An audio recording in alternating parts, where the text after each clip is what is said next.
Hello, I'm Lucy Baldwin. Welcome to another episode of The Seven, Living with the Planets. Today, I am going to dive into something maybe a little bit controversial, maybe a little bit critical, but I think it's actually really important because there's something that I see a lot in the world of magic, and I want to name it and I want to call it out and I want to tell you don't listen. So, there's a lot of people, believe it or not, who are in the world of magic and the esoteric and the occult who take a very academic sort of scholarship approach to studying magic and also practicing it. And a lot of these people like to portray the idea that there is a correct interpretation and an incorrect interpretation, and that there is a right way to do magic and a wrong way to do magic, and that there are certain things that if you don't understand them, that you are a lesser magician or that you are somehow not going to be as powerful as they are, or you're not going to be able to do it right. And I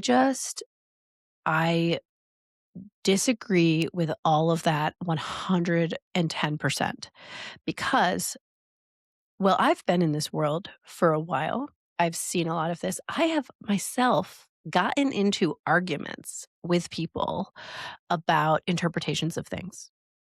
And I'm a little bit embarrassed about that because that was really dumb. And I just, um, I've come to really see over time, after having been swept up in it myself, that the truth of magic and what I hope to convey to you over this podcast, and if you take my courses, we're always magic is a tool, a way of communicating with ourselves. It's a form of communicating with our unconscious to our psyche. It's actually a path of personal development. Okay, so it is true that just to kind of steel man the other side here, it is true that, there's a reason why I talk about the planets. This whole podcast is the premise is we're talking about planetary magic and the planets. And that's because these planets, they have archetypes and they have patterns and known qualities and energies. And they're these archetypes that carry with them certain flavors. And we can tap into those flavors and, ride the wave of them, right? And we can use that way and we can let that wave carry us where we're trying to get. So we can use those archetypes that are powerful because they're ancient, because they're well known, because a lot of people over a long time have connected with them. And so it creates these grooves that we can use. We can sled down the groove and get where we're trying to go, to use a different but similar metaphor. um, so, similarly, there are certain practices, spiritual practices, sorry, magical practices. They're kind of like, this is more considered like ceremonial magic, it can be called. This is like the LBRP, the Lesser Banishing Ritual of the Pentagram. There's a lot of practices like this. There's the middle pillar, there's the greater hexagram, there's the lesser hexagram, there's the supreme pentagram. There are a lot of these practices, and there's great books, and they'll teach you these practices. Um, but the idea, so continuing on my little steel man here of the other side, because these practices have been done and for a long time by a lot of people, they also have deep grooves and they also can be very powerful. And they were created with a lot of intention. And there's a lot of symbolism baked into them that you don't even need to understand because by going through the motions, you are signaling to your unconscious, which does understand these symbols, and you're going to get the benefits of those practices. And that's why I've done those practices a lot, and occasionally I recommend them. However, uh, the usefulness of that is not to say that that is the only way to do magic. I mean, that would just be ludicrous because that's entirely untrue. That is just one tool that we can use. It's kind of like when I don't know if you notice this at all, like in the nutrition supplement world. Every supplement as is presented as sort of like do or die. It's like this is the one thing that's gonna do it for you, and this is the one thing that's like necessary to be healthy. That's kind of how they want you to think about whatever their supplement is that they're trying to sell you. Well, it's kind of the same thing with these practices, and but taking it even further, I feel like a lot of times these people, like I see people criticizing other people because they're not interpreting it properly. I mean, some of the stuff that these people are interpreting, by the way, was written many decades ago by people who were most likely on drugs. And we're spending a lot of effort and time trying to interpret what they were saying, and we have this notion that, like, we know better than other people, when we get into this kind of mindset, and I strongly disagree with that, and I think that, you know, first of all, I disagree with that in the sense um, that whoever wrote that actually knows more about what I should do today than me, because magic is an intuitive art. It is so much of magic is learning, like what we're learning in magic and what I'm talking about in teaching is like getting in touch with your own intuition, learning to trust yourself. And of course, like I'll teach about the archetypes because those are so helpful. And we want to ride those waves and we want to connect with those energies and forces and archetypes so that we can benefit from what they bring into our lives. But the idea that there's a an incorrect way to do magic, or that if you don't know this sort of gated knowledge, because something that I also want to convey here is we're arguing about um, rituals and things that happened, I don't know, many tens of years ago, and it varies, that were secret. At the time, they were secret.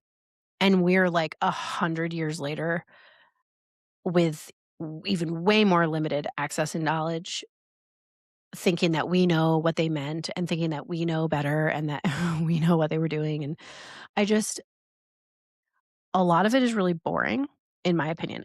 Hey, good, important caveat here. If you're interested in this kind of thing and you're interested in history and you like scholarship, then by all means, read books that people wrote hundreds of years ago that to me they make no sense. I'm just like a normal generic person. I'm like a normal person and I don't have the just the attention span, quite frankly, to read things that require a lot of interpretation. I don't have the bandwidth for that. And I've tried reading those things and they provide 0 value to my life. But if I was interested in that, then that would make sense for me. Uh, what I disagree with here is then coming out online or somewhere and acting as though, because I've read those boring books, that I know more than you. I'm more magical than you. I have some secret information that you can't have. Um, it's a weird, like, superiority thing, and it really rhymes with academia. It's this kind of like gatekeeping, trying to put ourselves on a pedestal, like competitive kind of thing. And, in the what I find in the courses that I teach that is part of what I love about this and the community that I've built is everybody's cheering each other on, because every time somebody's magic works, we're all excited because we're reminded yet again that magic is real. And that's exciting and it's juicy and it inspires us and it makes us feel good. It makes us feel connected. And It makes us feel like, "Oh, yeah, this does work and this can work, and it can happen to me too." So, um, these there are so this is not common. There's, like, a few people, and, you see it on Reddit, and you see it on people who are just, like, putting themselves up as these, like, sort of gurus that are in the magic knowing. And I think, one of the like, I had this friend who she did our she was a participant in our mystery school, and in the mystery school, we do rituals, and the idea of mystery school, which I think we kind of, like, maybe lost sight of a little bit as we went on, but the idea is, like, you're not teaching it intellectually. You're not talking about magic. Like, magic is not an intellectual art. It's an intuitive art, and it's something that you do. So, to, like, over intellectualize it is to completely miss the forest for the trees, and I think that's kind of the central point that I've been trying to point to here is, like, it's not an intellectual endeavor. So studying magic can be an intellectual endeavor. Studying history can be an intellectual endeavor. Getting into, like, occult, esoteric history and all of that stuff is completely different from doing magic. And what I'm talking about here with you guys is doing magic because you can do magic. You have the power to do magic. You don't need some special knowledge. So, anyways, this person, good friend of mine, who went through this program was telling me, like, she was basically like, "I don't know anything about magic, like, I'm not in the know," and she was clearly very self-conscious about that, and I was just like, "This is wrong. This is wrong." Like, you went through the mystery school, and the whole point of a mystery school is to experience the rituals and the symbols of the rituals, to go through that and to receive the wisdom that cannot be conveyed through words. It cannot be transmitted through language. That's the whole point. So you go through a ritual, which is just a whole hypnotic sort of experience of filled with layers of symbols, and you receive the wisdom, and you don't have to tell it because you can't tell it because it cannot be told. So if somebody's telling you some of these things, like there's certain things, like not all of it, there's a lot that we can talk about, but like the mystery that mystery schools are pointing to is a mystery because it cannot be explained. And thus it stays the mystery. We call it the great mystery. um, so I just think that this is really important. I have another friend who was talking to me about her magic, and she was like, "I don't really do rituals. It's just sort of this intuitive process, and I don't know if I'm doing it right." And again, it's like you are doing it right. You are doing it right. The rituals and the stuff that I teach is a starting point. It's a framework that you can take what works and leave the rest. And yeah, I talk about the deities because I want to encourage you to dive into them, and I give you a means through which to connect with them. And I think that that is really important, and I see how much it helps people. But something that I just find myself saying on repeat over and over and over is like, you can't do it wrong. You can't do it wrong. You're not doing it wrong. Just go with your intuition, go with your gut, what feels right to you. And this is my answer to, like, I don't know, half the questions that come up in my courses.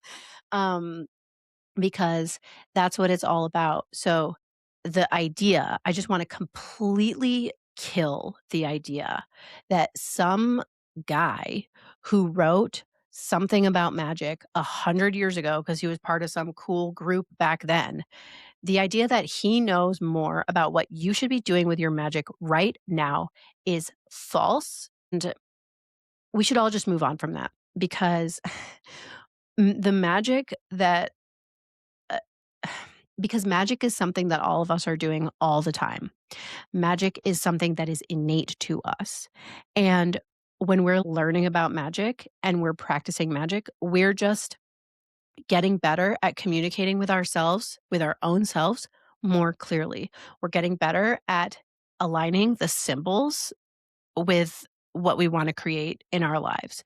We're getting better at holding capacity. We're getting better at following our intuition. We're getting better at, you know, sort of unraveling the beliefs and the identities that we're carrying that we want to let go of. We're getting better at calling in the different energies that we want to call in at the right moment in time. We're getting better at trusting the timing.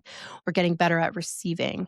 We're getting better at like showing up for ourselves and loving ourselves and caring for ourselves and not listening to our inner critic. And we're getting better at imagining the realities that we want to bring in. And we're getting better at knowing what we desire. And there's so much that we're doing when we do this work of practicing magic and working with the planets. Um, but none of it is ever like putting what somebody else is telling us over our own intuition, over our own understanding of ourselves, because it's all about your relationship with yourself at the end of the day. That's what magic is pointing to. That's what you're doing. That's what you're honing. That's the craft. So, yeah, this big like comparing of the idea that you could even compare that one person could have like more magic or be more magical. It's just, it doesn't work like that. We all have the same amount of magic. We all have we can build capacity. That's kind of like building power. It's like we can build our willingness to be uncomfortable and we can grow through that. Um, but it's very fundamental. So, it's kind of like you can't measure consciousness. You can't measure how much like consciousness a person has. We don't even know what consciousness is. And magic is kind of one of the ways that we interface with our consciousness. We all have that ability. And I just want to say it again and again and again. And I know that some of you need to hear it a lot of times. So that's part of why I'm doing that. But yeah, I think I'm just kind of over the intellectualization of magic. For me, like I'm kind of over it. Um, if you want to go down that path, have a great time, but don't think that it will make you more powerful or give it's a distraction and it's an ego trap because it's not going to make you better than anyone else. It's not going to make you more powerful. You might have more insight into what the rituals mean, but I think there's a good argument for or case to be made that it's possible that if you over like understand it, you kind of can block yourself from receiving it, sort of like in hypnosis when you're trying to hypnotize somebody. If they know what you're doing, they can filter it, like, they can sort of block the message from getting through, and it's it's magic is a form of hypnosis, especially when we're doing rituals that were created a long time ago and we're just following that groove, so, by getting too in our heads about it, we actually block the message from getting through, I believe. So, yeah, that's actually taking it an even even a step further, but, um, yeah, don't let people trick you into thinking that you are not the master of your own magic and that you're the master of your own mind, and, remember that you hold the power, and yeah, and thank you for watching this podcast. This is the end of what I had to share today, and I'll probably keep coming back to this again and again and again because I'm just really bored of that whole, like, magic guru vibe and this whole idea of, like, the weird ego pedestalization, which kind of, again, totally misses the point. Um, and, you know, I hope that you'll click on the link in the description and come to join my free membership and come to our calls. If you're already in Inner Circle, then I hope that you'll come to the ritual this month. We have a ritual every month. It's free and it's really great. It's not like low quality free, it's like high quality free. um, so yeah, I host a ritual every month and I also have for like calls that we do that are connection calls. So we like play hot seats and we do a couple other connection games. And it's really cool because these games, it's kind of like you're doing shadow work, but you're having fun while you're doing it, and you're connecting with other people, and these games build capacity, and I'll talk a lot about capacity because it's a big theme here for me and what I teach. And so if you're on my podcast, you'll hear lots of that, and I hope that you'll stick around for the next episode, and I hope that you'll keep listening, and I hope that you will give me 5 stars and let me know what you think in the reviews of this or in the comments if you're on YouTube. Thank you so much and have a fantastic, awesome, wonderful day.